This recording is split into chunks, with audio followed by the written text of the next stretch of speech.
અને પાછું સાધુ બન્યા તો વળી ઈ એક અભિમાન નો વધારો થયો. એટલે જો વિવેક ન હોય તો એ અભિમાનો થર વધતા જાય. એટલે આત્માનો વિવેક પહેલથી જાગૃત રાખવું જોઈએ. બરાબર. જે વખતે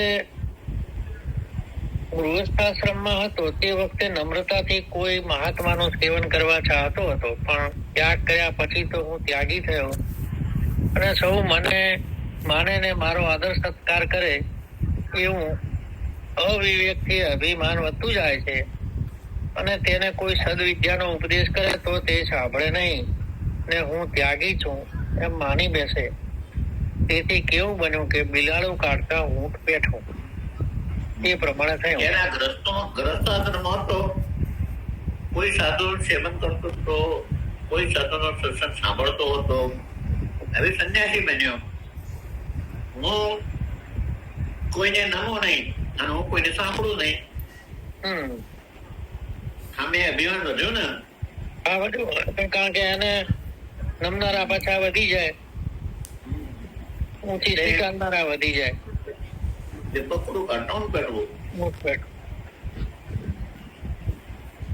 કોઈ એક ઘરમાં એક ડોશી રહેતી હતી. તેના આંગણામાં એક બિલાડું મરી ગયું. તેને ડોશીએ પોતે જ કાઢવાનો વિચાર કરીને પોતાના ઘરના અંદરના બારણા બંધ કરી, આંગણાના બારણા ખુલ્લા રાખી, બિલાડાને ટોપલામાં નાખી તે ગામ બહાર નાખવા ગઈ. અને બિલાડાને નાખીને નદીમાં નાહી ધોઈને ઘેર આવે છે. એટલામાં એક આજારી ઊંટ તે ડોશીની ડેલીમાં આવીને તરત મરણ પામીને પડેલું હતું. તે ડોશીએ જોયું અને તેથી ચિંતા કરવા લાગી કે અરે હું બિલાડું કાઢવા ગઈ ત્યાં તો ઊંટ બેઠો, એ કેમ કરી જશે એમ કલેશ થયો. તેમજ વિચાર વિવેક વિના જે દેહાભિમાન કાઢવા ત્યાગ કરે છે, વિચાર વિવેક વિના જે દેહાભિમાન કાઢવા ત્યાગ કરે છે, તેથી ત્યાગના અભિમાન રૂપી જે ઊંટ પેસે છે તે નીકળવું કઠણ પડે છે. જેમ બિલાડું તો જાતે ઉપાડી નાખ્યા, પણ હવે ઊંટ ને કોણ ઉપાડે? એટલે એ કાઠું પડી ગયું. એવી રીતે જો દેહાભિમાન કાઢવા માટે વિવેક ના હોય તો ત્યાગ રૂપી અભિમાન પાછું વળી વધી જાય. હવે તો બી ખાસ શબ્દ આવશે. એ સારું. જિજ્ઞાસા વિના તથા અધિકાર વિના અને વિધિ વિના કેવળ વેશ ધારણથી અથવા સકામ જપ આદિ બીજા સાધનોથી અહંતા મમતા રૂપ બંધનની નિવૃત્તિ થતી નથી. બે વાતો આવ્યા. જિજ્ઞાસા અને અધિકાર. જિજ્ઞાસા પેલા હોવી જોઈએ. આપણે તો ભાઈ શું છે, બધા સત્સંગ માટે હું જાઉં છું ભાઈ. હા, કુતૂહલ વસ્યા કોઈ તમારે જિજ્ઞાસા મારે શું કામ એ નહીં હતું ભાઈ. ના, એ નહીં. બધા જાય છે માટે હું જાઉં છું ભાઈ. આ મોટો પ્રશ્ન છે. એટલે એ જિજ્ઞાસા નથી, એટલે એ પછી પકડાતો નથી ભાઈ. હા, એ પકડાય નહીં. જો પોતાની જિજ્ઞાસા હોય તો પકડાય. હા, તો એનું ગ્રહણ થાય અને પ્રગતિ થાય. અને અધિકાર નથી. અધિકારી તો સાધન ચતુર્થ અધિકારી થવું જોઈએ. હા, સાધન ચતુર્થ સંપન્ન. આ બે વસ્તુનો અભાવ હોવાથી આપણે સાધન અભિમાન બહુ થાય છે. હા, અને અભિમાન વધતું. જિજ્ઞાસા અને અધિકાર ન હોવાથી જેમ સાંકળીમ ડબલ થતું જાય છે.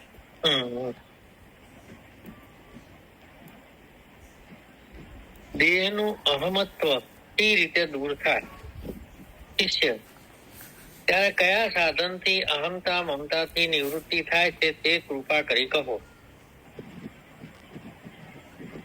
ગુરુ, વિવેકાદિ સાધન સંપન્ન થઈને બ્રહ્મનિષ્ઠ સદગુરુને શરણે જઈને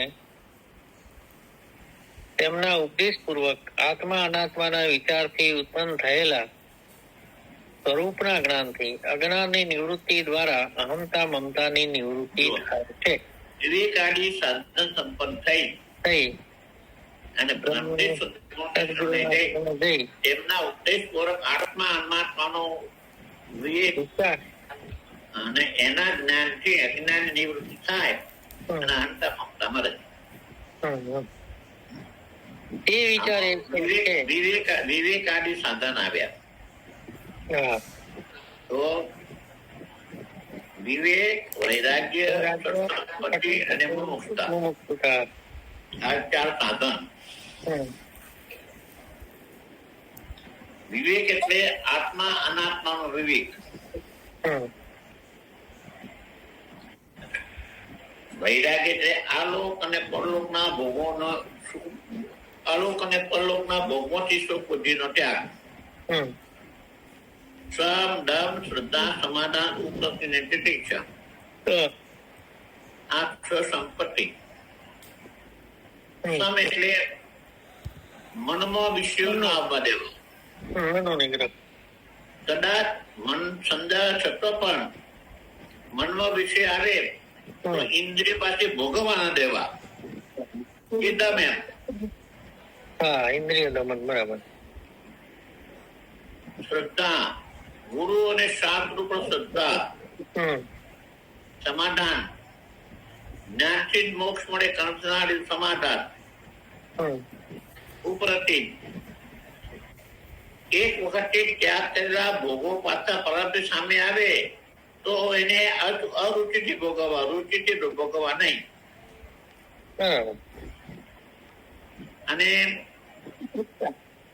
તમારી ઈચ્છા, સુખ, દુઃખ, ગરમી, ઠંડી, ભૂખ, તરસ સહન કરવાની શક્તિ. આ સાધન થતું આ 6 સંપત્તિ. અને મુમુક્ષતા એટલે મોક્ષ મેળવવાની ઈચ્છા. મોક્ષ એટલે ગમે માર્ગે છૂટવું. તો જન્મ મરણોથી છૂટવાની ઈચ્છા એના મોક્ષ. આમાં સાધન વાળા થઈ આ સ્ત્રોત્રીય બ્રહ્મપૂર્ણ પાસે જઈ એ જે ઉપદેશ આપે એ ઉપદેશ સાંભળીએ અને એના જ્ઞાનથી ઉત્પન્ન થયેલા સ્વરૂપના જ્ઞાનથી અજ્ઞાની નિયમ દ્વારા અહંતા મમતા દૂર થાય. આવું પેલા અપનાવી ગયું. ગુરુના ઉપદેશ થી જન્મનો કાગળ ફાટે એ આવી ગયું પેલા. બોલો કોઈને યાદ છે?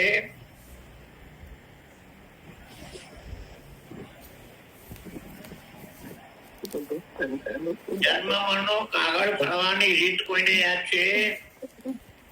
હા બાપુ. વાળી વાળું દષ્ટામ નહીં ચાલે મારી આગળ.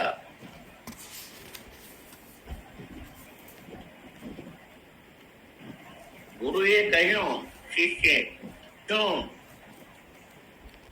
મારા જન્મ મરણો આગળ શું જન્મથી ચડશે? તમારો જન્મ ચડશે, જપથી ચડશે, યોગથી ચડશે, યજ્ઞથી ચડશે કે હું દેહ હું છું, ઇન્દ્રિયો હું છું, એના ચડશે? અને ગુરુ કે છે નહીં, તું તારા સ્વરૂપને જાણીશ ત્યારે તારું જન્મ મરણ ચડશે. અને એના માટે ગુરુએ કહ્યું હતું પહેલા પાપ કર્મ બંધ કરી દે અને પુણ્ય ઈશ્વરને અર્પણ કર અને દુર્જનોનો સંગ છોડી દે. સાધન ચતુષ્ટ થઈ અને હવે હું જે ઉપદેશ કહું છું તે સાંભળ. આ તો દેહ નથી પણ દેહનો દ્રષ્ટા છે. મૃત્યુ થયા પછી આ દેહને બાળી દેવામાં આવે છે, એને કર્મો લાગતા નથી. બાકી રહ્યો દેશનો દ્રષ્ટા આત્મા એ આકાશની માફક વ્યાપક છે, આવજા કરતો નથી. બાકી રહ્યું સુખ દેહ એ આવજા કરે છે ને એ કર્મો ભોગવે છે. તો જ્ઞાનાગ્નિથી સુખ દેહ પણ બળી જાય છે અને સુખ દેહ બળી જવાથી પછી કોઈ કરતા ભોગતા રહેતો નથી. એટલે યમરાજનો ચિત્રગુપ્ત કોનો કાગળ લખે. આ બધું યાદ કરવું પડશે,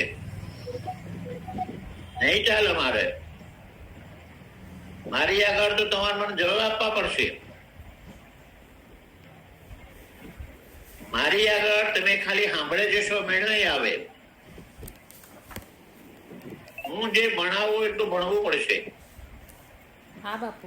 તો હે હા. હા કરો અંગૂઠા પકડાવી ભારતી બેન. હા કરો છો પછી. તો કલ્યાણી ને બોલાવો. કલ્યાણી ને મોટું બોલાવો. હજુ ભાઈ મૌન તોડવું છે. હવે આમ તું ભારતીબેન ઘણું બોલે અને હું બોલતી જ નથી.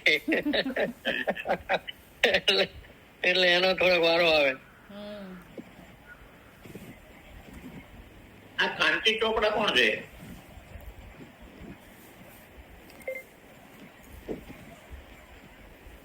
અમારા કાંતિ ચોપડા પેલા ભાવના ચોપડા ઘરવાળા હતા. બીજા એ નથી. હોય તો ભાવના બોલ્યા વગર રહે નહીં. ભાવના નથી. હવે મેં બોલ્યો એટલું કોણ બોલી શકશે? હેલો, હે ગુરુદેવ સ્વામીજી. તમે છો કાંતિલાલ? હા, ત્યાંથી ખબર પડી ગઈ તમને? હળવદથી લીધી લિંક. ભાવના ક્યાં ગઈ? અંદર હતી. આજે કોકને તો મોઢું બતાવતી છે. મારી હોશિયાર વિદ્યાર્થીની છે ને. હે ભાવનાબેન? ભાવનાબેન ભાવનાબેન હા સ્વામીજી. ભારતીબેન હરિઓમ સ્વામીજી. ભારતીબેન હા બાપુ. આ મારી હોશિયાર વિદ્યાર્થીની. શું કહ્યું? હા. ભાવનાબેન ક્યાંથી મળી તને ગયેલી? હળવદથી મળી સ્વામીજી. હળવદથી અલ્પાબેન આવી. અલ્પાબેન અલ્પાબેન આવી. હરિઓમ. હરિઓમ. હરિઓમ. હા, કેમ મજામાં? ઘણા દિવસે એને ભાવનાબેન સાંજનું ટાઈમ હતું એટલે અમે કીધું યાર સાંભળી સત્સંગ. ટાઈમ અમને મળી ગયો.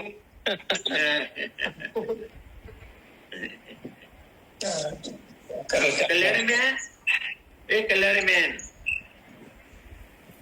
હા બાપુ. બોલશો? કલ્યાણીબેન ભારતીબેન બોલશે બાપુ. ભારતીબેન નહીં બોલે. ભારતીબેન કલ્યાણી ભારતી આલાની ટોપલી માલા માઠા, માલાની ટોપલી આલા માથે. ભારતીબેન ભારતીબેન પછી બોલે. પેલા કલ્યાણીબેન બોલો. જેવું આવડે એવું.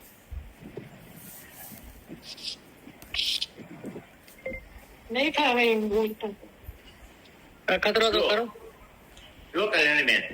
હા બાપુ. સ્વામીજી હા બેન બોલશે. જુઓ એમને ફાવે. કોણ? બેન ગોવા. સાહેબેન બોલો. સાહેબેન હા પ્રયત્ન કરું છું. હા કરો. વચ્ચે સાહેબેન હું ઉભો છું, ચિંતા ના કરતા. હું ઉભો છું, ચિંતા ના કરતા. હા, બરાબર. શિષ્ય પૂછેરા ગુરુજીને જન્મ મરણ નો કાગળ કેમ ફાટશે? તો ગુરુજી કે છે કે પાપ કરવાનું બંધ કરી દે ને પુણ્ય પરમાત્માને અર્પણ કરી દે ને દુરીજનોનો સંગ છોડી દે. હા, દુરીજનોનો સંગ છોડી દે. ગુરુજનોનો સંગ છોડી દે ને તું દેહ અલગ. હવે હું કહું છું તે સાંભળે. હા હું કહું છું તે સાંભળે. હા, તું દેહ નથી, તું દેહ નો દ્રષ્ટા છે. બરાબર મરણ થયા પછી આ દેહ ને બાળી નાખવામાં આવે છે.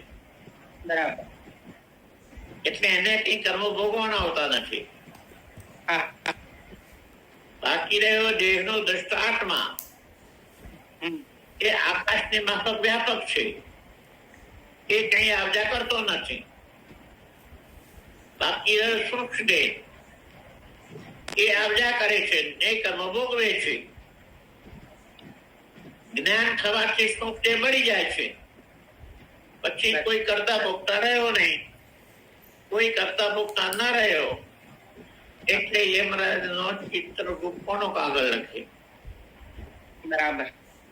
આટલું બોલવાનું. હા ભાવનાબેન, એ ભાવના દશેરાએ ઘોડો ચલાવો. ભાવના હા સ્વામીજી. દશેરાના દિવસે ઘોડો ચલાવો બેન. ના સ્વામીજી, હવે બીજાને મોકો મળે ને. હા, પણ આ બીજા કોઈ તમે ઘણા જે બોલો બોલીશ તમે. સ્વામીજી કાલે આજનું કાલે બોલીશ. લેકિન તમે મારો યાદ રાખવાનું કારણ શું? તમને યાદ હોય, તમારી બુદ્ધિમાં હોય તે પ્રમાણે આપણે જીવન જીવી શકીએ ને. એમ આપણી બુદ્ધિમાં જેવી સમજ હોય એ પ્રમાણે આપણે જીવીએ. આ નવી સમજ આપણી બુદ્ધિમાં ના આવે તો આપણે ના જીવી શકીએ ને.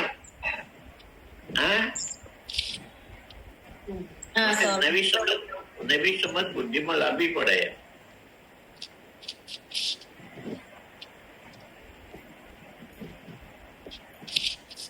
એટલે હવે અહંતા મમતા દૂર કરવાના સાધન કે છે. દેહનું અહમત્વ સી રીતે દૂર થાય શિષ્ય? ત્યારે કયા સાધનથી અહમતા મમતાથી નિવૃત્તિ થાય છે એ કૃપા કરીને કહો. ગુરુ. અહંતા શાના ઉપર થાય, મમતા શાના ઉપર થાય? અહમતા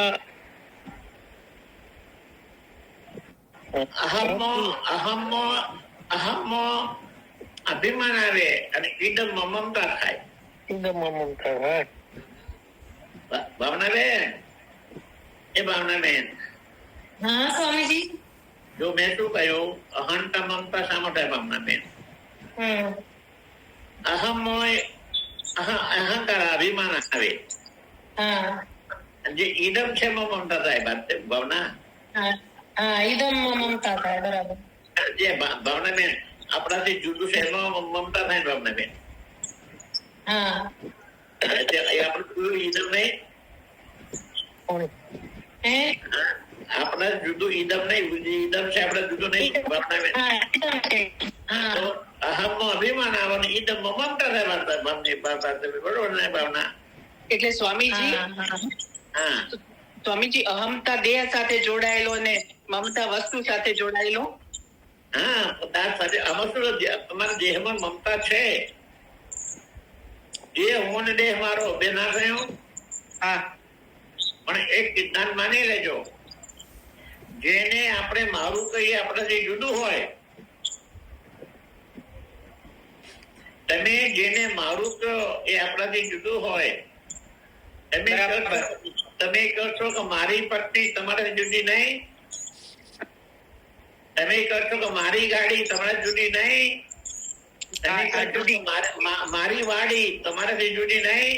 જેને આપણે મારું કહીએ આપણે જુદું હોય, અને જે મારું હોય એ ઈદમ હોય, જે જુદું હોય ઈદમ હોય. ઈદમમાં મમતા થાય.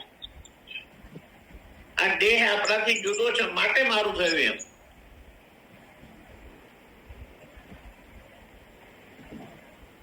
બરાબર. વાત ભાવના વાંચો હસુભાઈ.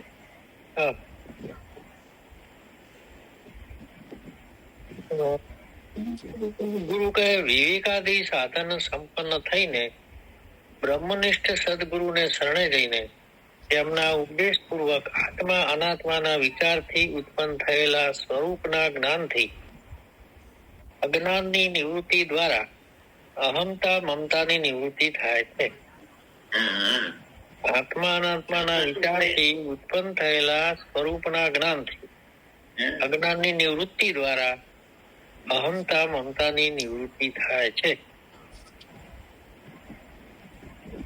તે વિચાર એ છે કે આ દેહ પંચભૂતનું કાર્ય છે, તેથી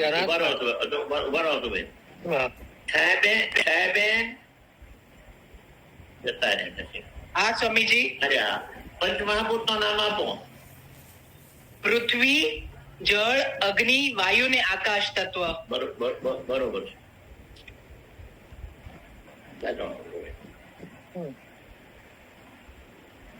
એ વિચાર એ છે કે આ દેહ પંચ મહાભૂત નું કાર્ય છે, તેથી અનાત્મા છે તથા ઘટની પીઠે દ્રશ્ય છે.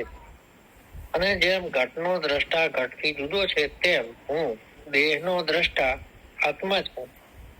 એ સારું દેહથી જુદો છું અને દેહ જળ છે. હવે તમે એક છાયાબેન, હા સ્વામી. તમે દેહના દ્રષ્ટા કેવી રીતે? દેહને જોવા વાળા. અને તમે એના દ્રષ્ટા કેવી રીતે? કારણ કે દેહના કાર્ય દેખાય. મને બતાવો કઈ રીતે, મને બતાવો યાર. જે બી કાર્ય કરીએ આપણા દેહના કાર્ય આપણને કઈ રીતે દેખાય છે બતાવો એમ કહું છું. જો હું ચાલું છું, હું બોલું છું, હું જોવું છું, તો એ જે શરીર કાર્ય કરે એ આપણે દ્રશ્ય નહીં. હા, બોલવું ચાલવું એ સ્થૂળ દેહમાં નથી. એમ તમે સ્થૂળ દેહ નું બતાવો મને. એમ જમું છું એ સૂક્ષ્મ દેહ. ઇન્દ્રિયો સૂક્ષ્મ દેહમાં આવે. અચ્છા. સમજો સાહેબ. હા, હું કાળી છું, ગોરી છું, જાડી છું, પાતળી છું, લાંબી છું, ટૂંકી છું. આ સ્થૂળ દેહ. હા, ઓકે સ્વામી. અને એનું આપણને જ્ઞાન થાય છે ને. એમ હા, થાય છે. હા, અને આ બધા ધર્મો દેહના છે. બરાબર. આ બધા ધર્મો દેહના છે ને. હા, કાળાપણું, ગોરાપણું, રૂપાળાપણું, જાડાપણું, પાતળાપણું, રોગીપણું, નિરોગીપણું, એ બધા દેહના ધર્મો છે ને. હા, દેહના ધર્મો. અને એનું આપણને જ્ઞાન થાય છે માટે દ્રશ્ય ને આપણે એના દ્રષ્ટા. બરાબર. બરાબર ને? હા સ્વામીજી. વાંચો હવે. તેમ હું દેહનો દ્રષ્ટા આત્મા છું. એ સારું દેહથી જુદો છું અને દેહ જળ છે ને હું ચેતન છું. દેહ વિકારી છે, હું નિર્વિકાર. દેહ ક્રિયાવાન છે, સંગવાન છે, મલિન છે ને હું આત્મા અક્રિય, અસંગ અને નિર્મળ છું. તેથી દેહ હું નહીં અને જ્યારે દેહ હું નહીં ત્યારે દેહમાં કલ્પિત બ્રાહ્મણ આદિ 4 વર્ણ અને બ્રહ્મચર્ય આદિ 4 આશ્રમ તથા બાલ, યૌવન, વૃદ્ધ, કુળ, કૃષ, રસ્વ, દીર્ઘ, શ્યામ, ગૌર આદિ જેટલા દેહના ધર્મ છે તે સર્વ મારા આત્મામાં નથી. એવા વિચારથી જ દેહમાંથી અહંતા દૂર થાય છે અને દેવદત્ત, વિષ્ણુદત્ત, શિવદત્ત. ડોક્ટર સાહેબ, કૃષ્ણાબેન, હા બાપુ. હા બાપુ. દેહના અને આત્માના જુદા જુદા ધર્મો બતાવો.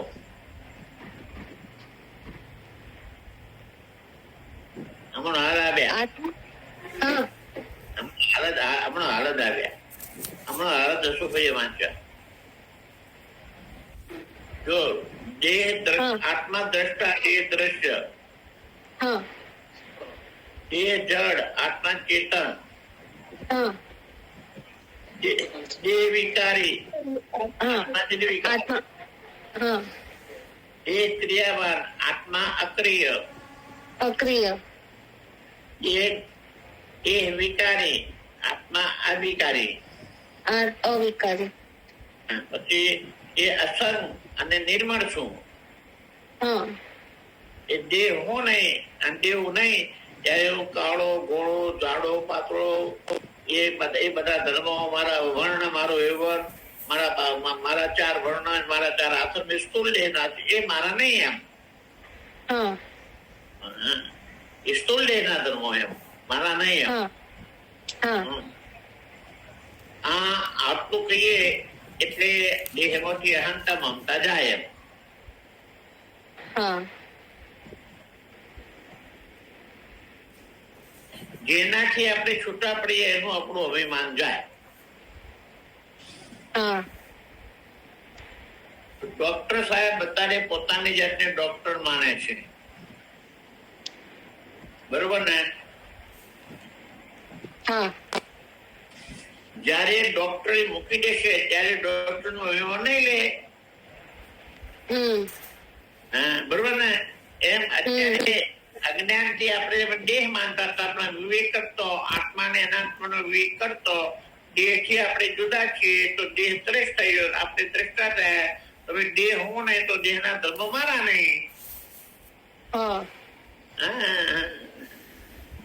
દેહના ધર્મો શું?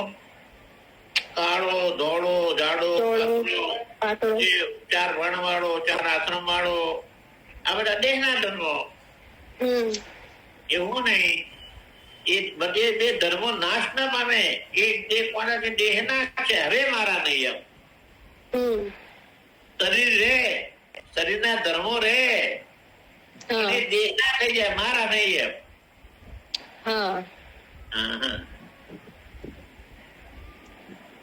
આમાં સ્વામીજી રસ્વ અને દીર્ઘ નો અર્થ શું થાય છે? રસ્વ અને દીર્ઘ, સ્થૂળ, કૃષ. હર્ષ એટલે ટૂંકો, દીર્ઘ એટલે લાંબો. એટલે આ બધા દેહ ના ધર્મ છે. બાલ, યૌવન, વૃદ્ધાવસ્થા, સ્થૂળ એટલે જાડાપણું, કૃષ એટલે પાતળાપણું, રસ્વ એટલે ટૂંકાપણું, દીર્ઘ એટલે લાંબાપણું, શ્યામ કાળાપણું, ગૌર. આથી જેટલા દેહના ધર્મ છે તે સર્વ મારા આત્મામાં નથી. એવા વિચારથી દેહમાંથી અહંતા દૂર થાય છે. અને દેવદત્ત, વિષ્ણુદત્ત, શિવદત્ત આદિ જે નામ છે તે પણ દેહમાં વ્યવહાર સિદ્ધ થવા સંકલ્પિત છે, આત્મામાં નથી. નામ દેહમાં છે, આત્મામાં નથી. એમ હા, અને નામ વ્યવહાર માટે છે. અને એ દેહમાં પાછળથી આવ્યો. એ અભિમાન માટે નહીં. એમ દેહ નામ વ્યવહાર માટે, અભિમાન માટે નહીં. એમ આપણે અભિમાન માટે કરીએ શું ભાઈ? હા,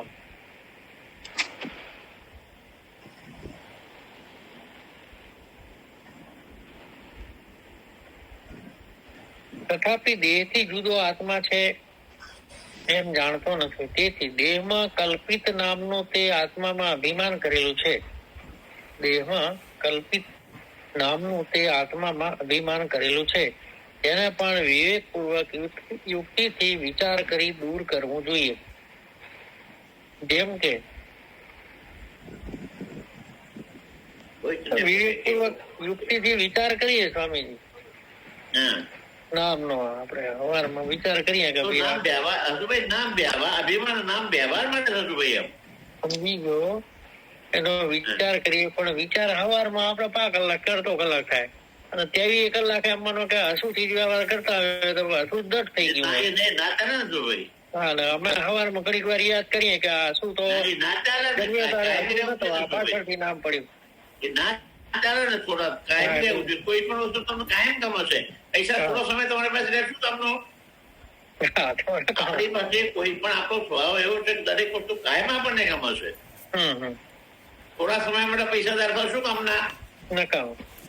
હા, એમ કાયમ જો તમારે કલ્યાણ કરવું હોય તો કાયમ થવું જોઈએ છો ભાઈ. હા, તો એ પહેલો પ્રશ્ન કલ્યાણ કરવાની જિજ્ઞાસા હોય તો. જિજ્ઞાસા ના હોય તો જેમ કરવું એમ કરો તમે. હા, તો શું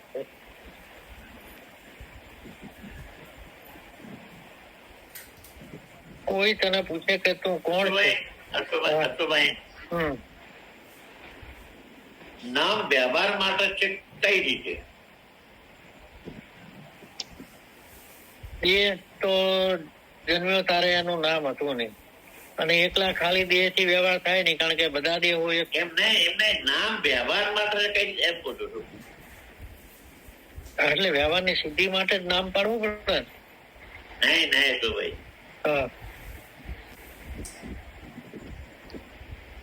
તમે રાધનપુર ના મંદિરમાં 15 માણસ બેઠા છે. એમાં ભેગા અશુભાઈ બેઠેલા છે. એમાં એક ભાઈ ને અશુભાઈ નું કામ પડ્યું. મંદિરમાં છે તો જઈને પૂછે અશુભાઈ છે તો કોણ છે? હવે બધાને એક એક પાઠ કરતો કરવું પણ આ અશુભાઈ તને વ્યવહાર થઈ ગયો ને અશુભાઈ? નામ હતો તો વ્યવહાર થઈ ગયો. ભાઈ આ નહીં કેટલી વાર લાગે છું ભાઈ? આ નામ તો તરત વ્યવહાર થઈ આ શું ભાઈ પછી તરત વ્યવહાર થાય ને શું ભાઈ હા હા હા આ વ્યવહાર માટે નામ આશું ભાઈ કેટલા માણસો આ માણસ નહીં આ માણસ નહીં આ માણસ કેટલા 15 નો બંધુ ત્યારે મને જોઈ મળે ને હા તારે મળે તો જોઈ નામ ના હોય તો હા નામ ના હોય તો કેવી રીતે મળે તો નહીં આ નહીં આ નહીં આ માણસ નથી આ માણસ નથી આ માણસ 15 બંધુ ત્યારે આ માણસ જો મારું કામ આવે ને જોઈ એમ નામ ના હોય તો હા તો 15 જણને જો આ જોઈ નામ તરત વ્યવહાર થઈ ગયો ને એમ હા તારા 15 જણને જોવા પડે તરત વ્યવહાર આમનામાં જોઈ વ્યવહાર એમ હા એનો તો ભાઈ તમારા સિગ્નેચર કોઈને મળતા નથી એટલે બેંક સાથે વ્યવહાર થાય છે હા એટલે એકબીજાના સિગ્નેચર એકબીજા ના મળે છો ભાઈ હા દરેક ના અલગ અલગ એટલે બેંકમાં સિગ્નેચર પ્રમાણે થતું ભાઈ અંગૂઠાના આ બધાની અલગ અલગ હા એટલે સિગ્નેચર પ્રમાણે થતું ભાઈ તો આ વ્યવહાર આવ્યો ના હતો ભાઈ તરત વ્યવહાર થઈ ગયો હતો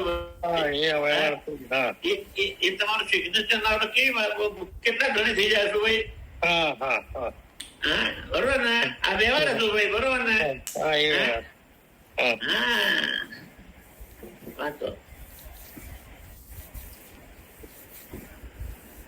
એમાં કલ્પિત નામનું તે આત્મામાં અભિમાન કરેલું છે તેને પણ વિવેકપૂર્વક યુક્તિથી વિચાર કરી દૂર કરવું. જેમ કે કોઈ તને પૂછે કે તું કોણ છે ત્યારે તું કહે છે કે હું દેવદત્ત નામે છું, પણ તું હવે વિચાર કરી જો આ તારા સ્થૂળ દેહનું દેવદત્ત એવું નામ આ દેહનો જન્મ થયા પછી 10મે અથવા 12મે દિવસે પડે અને આ દેહ જયારે જન્મ્યો ત્યારે દેવદત્ત જન્મ્યો એમ કહેવાયું ન હતું.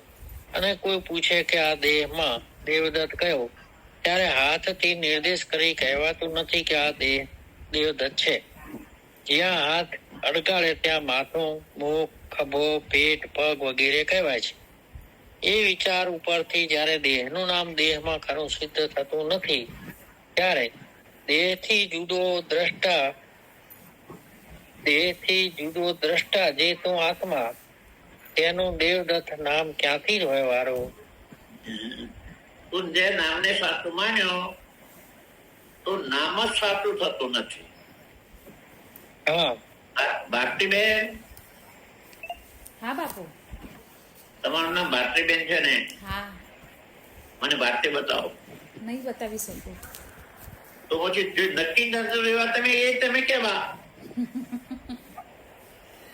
જે નક્કી થયેલું એ તમે કેવા એમ? જે તમે નક્કી થાય તમે એમ ભારતીબેન? હા.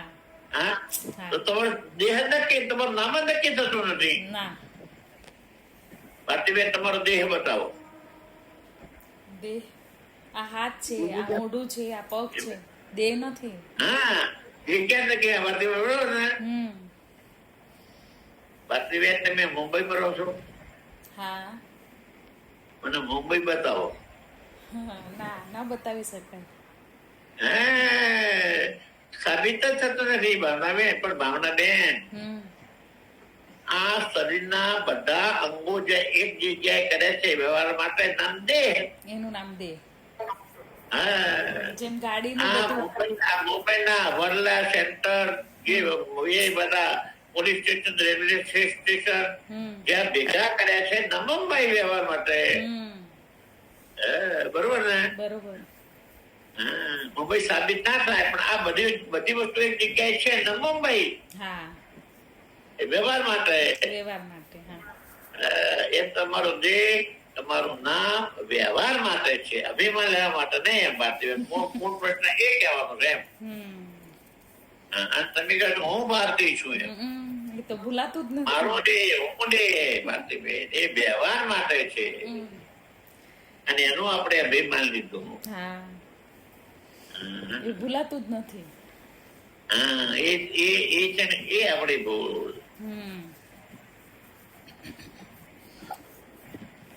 દેહથી આત્મા સી રીતે જુદો છે? શિષ્ય: હું આત્મા દેહથી જુદો કેવી રીતે છું તેનો અનુભવ સમજવામાં આવે તેવી રીતે બતાવો. ગુરુ કહે તું એમ કહે છે કે મારા પૂર્વ જન્મના કરેલા કર્મો આ જન્મમાં હું ભોગવું છું અને હમણાં જે કરીશ તે બીજા જન્મમાં ભોગવીશ. ત્યારે વિચારી જોઉં કે આ જે તારો સ્થૂળ દેહ છે તે પૂર્વે ન હતો ને હમણાં માતાના ઉદરમાંથી નવો પેદા થયો છે અને કર્મોનો કરનાર જે તું તે પૂર્વે આ દેહથી કાંઈ જુદો હતો, કોઈ જુદો હતો અને આ દેહનો નાશ થયા પછી પણ આ દેહ તો રહેતો નથી ને તું આ દેહમાં કરેલા કર્મના ભોગતા દેહથી જુદો રહે છે એવું સિદ્ધ થાય છે. તેથી આ સ્થૂળ દેહ આત્મા નહીં એવો તને અનુભવ થાય છે કે નહીં?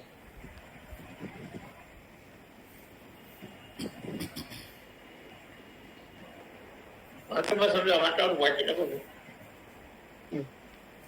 વળી તું કહે છે કે મારો દેહ છે, મારો હાથ છે, પગ, માથું વગેરે મારા છે, પણ હું દેહ, હું હાથ, હું પગ, હું માથું વગેરે કહેવાતું નથી. જેમ મારું ઘર, મારી વાડી, મારી ગાડી વગેરે સર્વ વસ્તુ મારી છે એમ કહેવાય છે. પણ હું ઘર, હું વાડી, હું ગાડી એમ કહેવાતું નથી. તેથી મારા છે એમ કહેવા વાળો પુરુષ પોતે તે પદાર્થોથી કોઈ જુદો છે એવા વિચારથી પણ દેહથી જુદો આત્મા છે એમ સિદ્ધ થાય છે. તે ઉપર બીજું એક દ્રષ્ટાંત કહું છું, તે વિચારી જો. જુઓ, પહેલો દ્રષ્ટાંત આપે દેહથી આત્મા જુદો. આપણે એમ માનીએ છીએ કે મારા પૂર્વ જન્મમાં કરેલા કર્મો આ જન્મમાં ભોગવું છું. તો પૂર્વ જન્મ બીજો દેહ હતો ને એમ? આ દેહ તો નથી ને. આ દેહ તો નતો ને. ના. તો આ દેહ એ વખતે આત્મા એનો ને એમ. હા, આત્મા આત્મા બદલાણો એમ. એ દેહો જે આત્મા એ જ આત્મા દેહમાં ને એમ. એ જ આત્મા દેહમાં. તો દેહો બદલાણા, આત્મા બદલાણો ના બદલાણો. અને હજે પછી હું કર્મો કરીશ તો બીજો દેહ બદલાશે, આત્મા બદલાશે નહીં બદલા. માટે દેહ થી આત્મા જુદો. બરોબર ને? બરાબર. અને જેને આપણે મારું કહીને હું ના કહીએ, દેહને મારો દેહને હું ના કહેવાય, પગને મારા કહે હું નથી કહેતા, પગ ગાડીને મારે હું નથી કહેતા કે આપણે જુદી વસ્તુ જુદું હોય મારું કહીએ એમ દેહને પણ મારું કહીએ માટે આપણે જુદો એમ. માટે જુદો. દેહ થી આત્મા જુદો છે એના માટે બે દ્રષ્ટાંત આપ્યા. એક પુનર્જન્મનું અને એક આપ્યું એને આપણે મારો કહી કે મારું હોય હું ના હોય એમ. મારું આપણે જુદું હોય એમ. મારી ગાડી આપણે જુદી, મારી વાડી આપણે જુદી, મારું ઘર આપણે જુદું એમ દેહ ને મારો કહે છે માટે દેહ થી તમે જુદા એમ. આ બે સિદ્ધાંત આપ્યા. પૂર્વ જન્મના કરેલા કર્મ. હા, અને મારું હોય એ હું ના હોય એમ. જે મારું હોય હું ના હોઉં.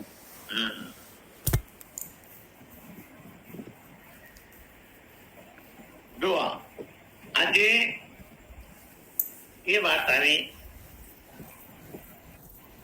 કે પહેલા આનતા મમતા તો નક્કી કરો તો દેહ હું ને દેહ મારો. તો પછી પૂછું શીખે કે અહંતા મમતા દૂર કરવા માટે સાધન થી દૂર થાય.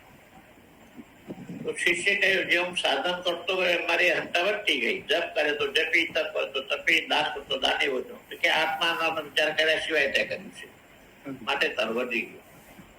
આત્મા અનાત્મા આપણે જડ ચેતન વિચારી અવિકારી એક અનેક આપણે જોયું. એને કરી અને તું કરીશ તો તારો દેહાભિમાન નહીં વધે. અને પછી એના ઉપર તો એક વ્યવહારિક દ્રષ્ટાંત આપ્યું. જયારે ગીરી હતો બધા સંતોનો સ્વીકાર કરતો, સાંભળતો. હવે સાધુ બન્યો એટલે હવે હું કોઈને પગે ના લાગુ, હું કોનું સાંભળું, અભિમાન વધ્યું ને બધી. એના પછી બકરું કાઢવાનું દ્રષ્ટાંત આવ્યું. પછી અહંતા મનતા દૂર કરવાનો ઉપાય બતાવ્યો કશી રીતે થાય.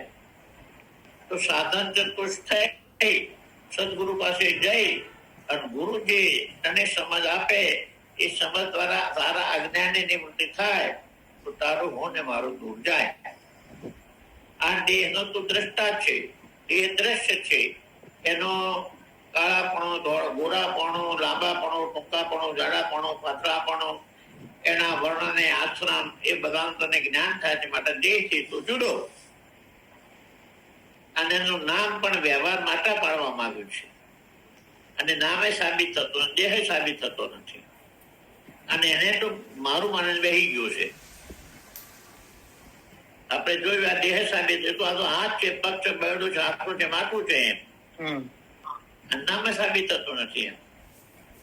માટે વ્યવહાર માટે છે, એને વ્યવહાર ને તો સાચું મારું. અને બીજું આ જે ગયા જન્મના પુનઃનો પતન માટે દેહથી આત્મા જુદો હતો અને આ કર્મ બીજો દેહ લસી તો દેહ જુદો, આત્મા જુદો આ આવ્યું. જેને આપણે મારું માનીએ એને હું ના માનીએ. ઘર મારું, હું ઘર નહીં. ગાડી મારી, હું ગાડી નહીં. મેં મારા દેહ ને મારો માને, માટે દેહ આપણાથી જુદો. આટલું આજે આવ્યું. આ બધું યાદ રાખવું પડશે તમારે, નહીં ચાલે મારી આગળ. મારી વાત જુદી છે ને